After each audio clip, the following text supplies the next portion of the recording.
नमस्कार दोस्तों, बहुत बहुत स्वागत है आपका आज की बात में, भोर की बात में। तो चलिए आज शुरू करते हैं खास खबरों से। और खास खबरों में सबसे बड़ी जो खबर है वो दो इलाकों से है, एक हिमाचल प्रदेश से और दूसरे पश्चिम बंगाल से। तो आज हम पश्चिम बंगाल के बारे में बात करेंगे। ये देखिए, 55 दिनों से फरार चल रहा था संदेश खाली का माफिया टीएमसी नेता शाहजहां शेख। बंगाल पुलिस ने कल उसे अरेस्ट कर लिया और उसको कोर्ट में पेश किया गया। बसीरहाट 24 परगना में उसको अरेस्ट किया गया है, नॉर्थ 24 परगना डिस्ट्रिक्ट में। और वो छुपा हुआ था एक जगह, फोन ट्रेस करके बंगाल पुलिस ने उसको पकड़ा है। और उसके बाद जो है उसे कोर्ट में पेश किया गया, जहाँ 2-3 मिनट की कार्रवाई हुई और उसके बाद 10 दिनों के लिए उसे पुलिस रिमांड पर भेज दिया गया है। और पुलिस रिमांड पर जब वो गया तो उसके 1 घंटे 2 घंटे बाद जो है तृणमूल कांग्रेस यानी टीएमसी ने उसे 6 साल के लिए पार्टी से सस्पेंड भी कर दिया। तो अब भैया 55 दिनों से ये फरार थे और 5 जनवरी को इनके सपोर्टर्स ने जो है ईडी की टीम पर हमला भी किया था। तो उस केस में वांछित तो थे ही। इसके अलावा संदेश खाली की महिलाओं के साथ अत्याचार, एक्सटॉर्शन, जमीन हड़पना, गुंडागर्दी करना, बलवा करना, तमाम जो एक निशानी होती है गुंडे की, वो सारे काम ये वहाँ करते थे पुलिस प्रशासन के सहयोग से। पुलिस में जब गरीब आदमी, मजलूम आदमी, निरीह महिलाएं जाती थी शिकायत करने या पुरुष जाते थे शिकायत करने, तो उनकी शिकायत नहीं सुनी जाती थी। ये तमाम आरोप शाहजहां शेख पर लगे और उनके सहयोगी जो उत्तम सरदार हैं, और एक आमिर को भी, कोई आमिर गाजी को भी अरेस्ट किया है कल इनके साथ, शाहजहां शेख के साथ। तो ये तमाम आरोप उनके ऊपर थे और बड़ा चर्चित था मामला ये। अब अरेस्ट तो हो गए, अब चलेगा मुकदमा। वेस्ट बंगाल की सीआईडी ने इस पूरे मामले की जांच अपने हाथ में ली है। लेकिन अरेस्ट होने के बाद जिस तरह से पुलिस इनके पीछे पीछे चल रही थी, आपने देखा होगा कल सोशल मीडिया पे और टेलीविजन पे भी देखा होगा, और फोटोज भी छपी हैं यहाँ अखबारों में। आप देखिए कि पुलिस पीछे पीछे से चल रही है और रास्ता दिखा रही है कि भैया इधर चलना है। तो उससे ऐसा लगता है कि इनका रुतबा जो है वो कम नहीं हुआ है। और बीजेपी, जो वेस्ट बंगाल बीजेपी है, उसने तो ये आरोप लगाया है कि ये फेस सेविंग है, एक तरह से फेस सेविंग की है ममता बनर्जी की सरकार ने। और इनको जो है जेल में वीआईपी ट्रीटमेंट मिलेगा, इनको फोन भी मिलेगा ताकि ये जो कर रहे थे वो उनका कामकाज चलता रहे जेल से ही।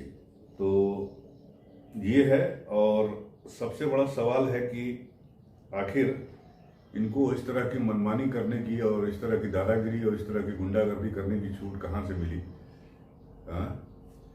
इनके पीछे, इनकी पीठ पर किसका हाथ था? और जिस लिहाज से कल ये अपने तेवर दिखा रहे थे गिरफ्तारी के बाद भी, तो उससे ऐसा लगता है कि इन्हें गिरफ्तारी को लेकर इनके चेहरे पे कोई शिकन नहीं दिखाई दे रही थी। और गिरफ्तारी भी कब हुई? जब हाई कोर्ट ने डंडा किया तृणमूल कांग्रेस की सरकार पर, वेस्ट बंगाल की सरकार पर, तब उसके बाद जो है इनकी गिरफ्तारी की गई। नहीं तो तमाम बहाने बनाए जा रहे थे। और हाई कोर्ट ने पहले भी जब ऑब्जेक्शन जताया तो उसको डिफाइन किया जा रहा था अपने तरीके से ताकि इनकी गिरफ्तारी ना हो। लेकिन फंस गए गुलफाम, क्या करें। अब मामला जो है राष्ट्रीय स्तर पर उठ गया तो ये बेचारे जो है इनको पुलिस वालों को गिरफ्तार करना पड़ा।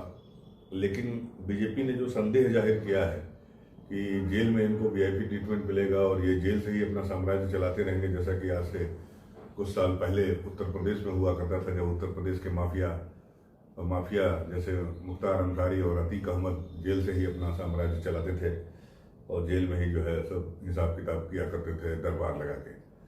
तो ऐसा ही कुछ अंदेशा बीजेपी ने जताया है कि वहाँ बंगाल में भी होगा और ये महाराज जो है अपना सब कुछ करते रहेंगे जैसे पहले से कर रहे थे। और निलंबन भी इनका एक तरह से दिखावा है। तो सवाल उठता है कि किया क्या जाए? तो किया यही जा सकता है कि इनकी जांच पड़ताल जो है वो केंद्रीय एजेंसी के यहाँ सौंप दी जाए, या तो राज्य सरकार इसे सौंपे, जो करेगी नहीं राज्य सरकार। ममता बनर्जी की सरकार ऐसा कभी नहीं करेगी कि उसकी जांच जो है वो सीबीआई को दे। दूसरा कि कोई कोर्ट में जाके याचिका दाखिल करे और कोर्ट से अपील करे, कोर्ट से मांग करे कि हाई कोर्ट से ही मांग करे कि भाई इसके खिलाफ जो है तमाम तरह के संगीन आरोप हैं, तो इसकी जांच जो है सेंट्रल एजेंसी से कराई जाए और दूध का दूध पानी का पानी किया जाए। तो बहरहाल एक एजेंसी तो फिलहाल लगी हुई है इनके पीछे, लेकिन वो ईडी है। अब ईडी कितना इनके ऊपर शिकंजा कस पाती है ये भी देखने वाली बात होगी, और आगे क्या होता है इनके साथ ये भी देखने वाली बात होगी। लेकिन इसके बारे में बड़ा अच्छा एक संपादकीय लिखा है आज दैनिक जागरण ने, मैं आपको थोड़ा सा 2-4 लाइनें पढ़ के सुना देता हूँ। शाहजहां शेख की गिरफ्तारी को लेकर ही जो है ये छपा है इसमें। आज मैं देख रहा था, सुबह जब अखबार आया था तो मैं देख रहा था, तो उसमें ये लिखा हुआ था। कुछ पॉइंट्स जो मैंने आपको बताए वो पॉइंट्स इसी में है, और ये छपा है सत्ता का शर्मनाक इस्तेमाल। ये है, इस हेडिंग से इनकी संपादकीय छपी है। तो शाहजहां शेख जिस ठसक से थाने और अदालत में दाखिल हुआ, ये लिखा है इसमें, उससे तो ऐसा लगा कि वह कोई अति विशिष्ट व्यक्ति है। बंगाल पुलिस भी उससे विशिष्ट व्यवहार करती दिखाई दी। इससे यदि कुछ स्पष्ट हुआ है तो यही कि उसे सत्ता का खुला संरक्षण प्राप्त था। बिल्कुल सही है। उसके तेवर बता रहे हैं उसका रुतबा गिरफ्तार होने के बाद भी कम नहीं हुआ है। तो इसमें आगे ये भी लिखा है कि इस तरह के आपराधिक छवि वाले या आरोपों वाले, इतने गंभीर आरोपों से घिरे आपराधिक छवि वाले व्यक्ति को गिरफ्तार न करने के लिए तरह तरह के बहाने बनाए गए, और यहां तक कि उच्च न्यायालय के आदेश की भी जानबूझकर गलत व्याख्या की गई। इस पर हैरानी नहीं कि ईडी को यह संदेह है कि बंगाल पुलिस शाहजहां की मदद करने और साक्ष्यों को नष्ट करने का काम कर सकती है। ईडी ने ये संदेह जताया है और कोलकाता हाईकोर्ट में एक एप्लीकेशन भी दिया है। कोलकाता हाईकोर्ट का दरवाजा खटखटाया है इसको देखते हुए। तो अब ममता सरकार अपनी सफाई में कुछ भी कहें, लेकिन एक तथ्य है कि बंगाल में राजनीतिक कारणों से ऐसे तत्वों को संरक्षण मिल रहा है जो आपराधिक प्रवृत्ति के हैं और जो कानून व्यवस्था को चुनौती दे रहे हैं। तो ये इस अखबार में लिखा है, और थोड़ा बहुत इत्तेफाक मैं भी रखता हूँ इस बात से, क्योंकि मैं अभी गया था कोलकाता एक शादी में, और वहाँ कोलकाता भी गया था, आसनसोल भी गया था। तो स्थानीय लोगों से वही उत्सुकतावश बाजार में, स्टेशन पे, टैक्सी वाले से बात हमने की। तो लोगों का मतलब जो ज़्यादातर लोग जो है, अगर 10 आदमी में से 6 आदमी 7 आदमी ये कह रहे थे कि एक वर्ग विशेष को ममता बनर्जी के सरकार में विशेष तौर पर संरक्षण मिला हुआ है। इससे किसी को संदेह नहीं है, इससे किसी को गुरेज नहीं है। लेकिन मतलब एक एग्जाम्पल मेरे एक मार्केट में एक बंदे ने बताया मुझे कि देखिए, मान लीजिए 3 सवारी है, तो 3 सवारी अगर जो बहुसंख्यक है अगर वो लेके जा रहा है तो पुलिस उसको पकड़ लेगी, चालान कर देगी, कुछ भी कर देगी। अच्छा, ट्रैफिक बहुत अच्छा है कोलकाता का, ये तो मैं इस बात की तो मैं तारीफ करूंगा तृणमूल कांग्रेस के गवर्नमेंट की कि ट्रैफिक व्यवस्था बहुत अच्छी है। आपको जगह जगह ट्रैफिक के लोग मिल जाएंगे, नीले रंग का वो पहने हुए, और वो पता नहीं क्या है, वो ट्रैफिक के मतलब राज्य सरकार के एम्प्लॉई हैं या कॉन्ट्रैक्ट के हैं, जो भी है, लेकिन हैं। अब वो पैसा वसूली करें ना करें वो अलग बात है, लेकिन वसूली के ही डर से लोग वहाँ ट्रैफिक नियमों का पालन करते हैं। तो उसमें ये बात कही जा रही थी हमसे कि वहाँ पर अगर बहुसंख्यक समुदाय से आप संबंधित हैं और 3 सवारी जा रहे हैं तो पकड़ लेगा वो पुलिस वाला कहिए या ट्रैफिक वाला कहिए या जो भी कहिए, और आपका चालान कर देगा या आपसे कुछ लेके तभी आपको छोड़ेगा। लेकिन वहीं पर अगर वर्ग विशेष का बंदा है और अगर वो लेके जा रहा है 3 सवारी, तो आराम से उसे पैसेज दे दिया जाता है। तो ये एक आम धारणा है वहां पर लोगों के बीच में, और इस धारणा का बड़ा असर इस बार चुनाव में पड़ने जा रहा है मुझे लगता है। और मुझे लगता है कि ममता बनर्जी को भी इस पर ध्यान देना चाहिए। तो ये मामला है वहां पे, और इसकी वजह से जो है बीजेपी भी इसका फायदा उठाने की कोशिश जरूर करेगी कि ध्रुवीकरण जितना ज़्यादा हो सके वो हो। तो ध्रुवीकरण का कितना फायदा किस पार्टी को मिलता है ये तो चुनाव के परिणाम आएंगे तब पता चलेगा। लेकिन ये है कि वहां पर गुंडाई थोड़ी बढ़ी हुई है, नो डाउट। चलिए आगे बढ़ते हैं दूसरी खबर पे, और दूसरी खबर है हिमाचल प्रदेश से।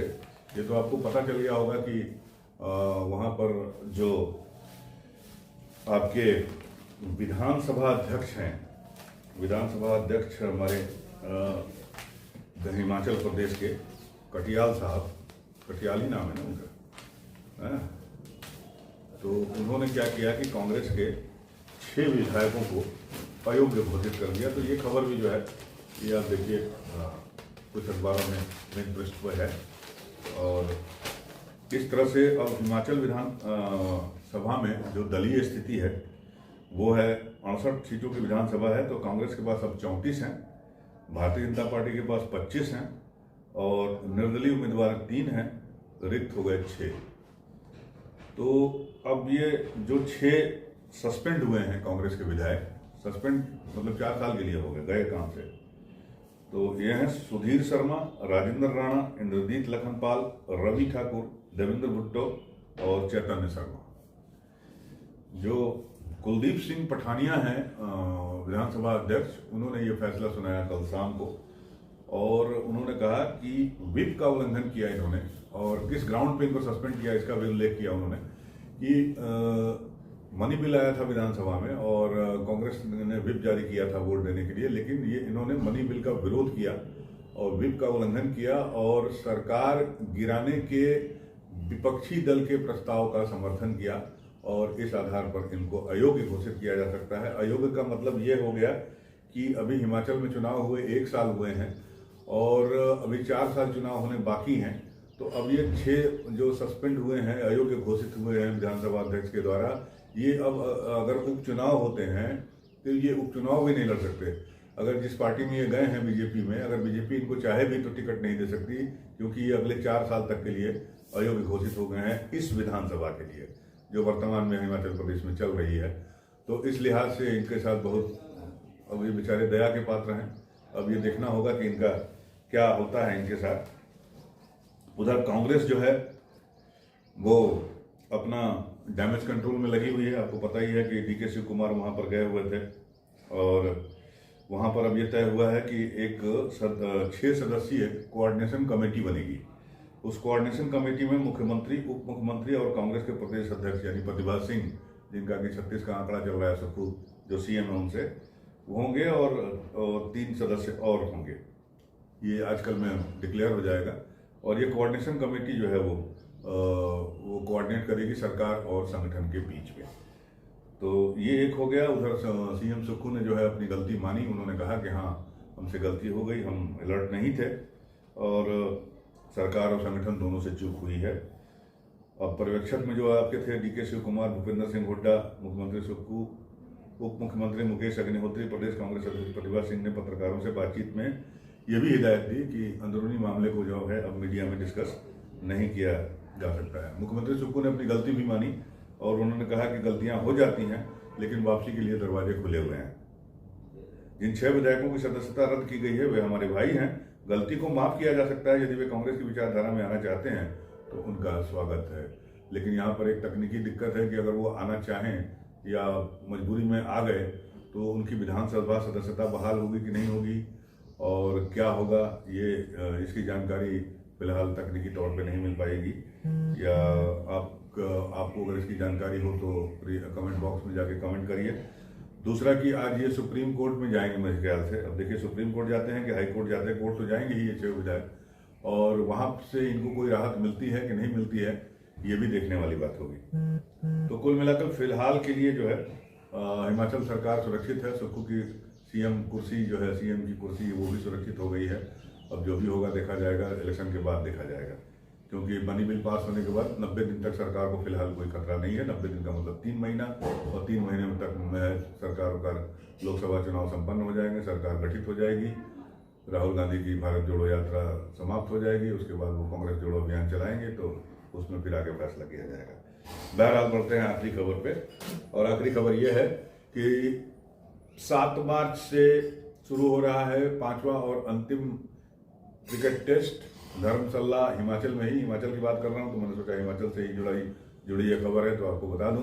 हिमाचल के धर्मशाला में जो है 7 मार्च से टेस्ट मैच शुरू हो रहा है और इस टेस्ट में जो है जसप्रीत बुमराह वापसी कर रहे हैं। पिछले टेस्ट में उन्होंने ब्रेक लिया था लेकिन जैसा कि कहा जा रहा था कि केएल राहुल खेलेंगे तो केएल राहुल नहीं खेलेंगे। अभी भी उनके जांघ में दर्द है, सूजन है, जिसे दिखाने के लिए वो शायद विदेश गए हैं तो केएल राहुल नहीं खेलेंगे तो उनकी जगह शायद रजत पाटीदार को एक मौका और मिल सकता है। आखिरी मौका है, अब तक 6 पारी खेली है उन्होंने, मात्र 63 रन बनाए हैं। तो चयनकर्ता उनको एक मौका और देते हैं, या देवी दत्त पट्टिकल एक और बैट्समैन है, उनका डेब्यू होता है।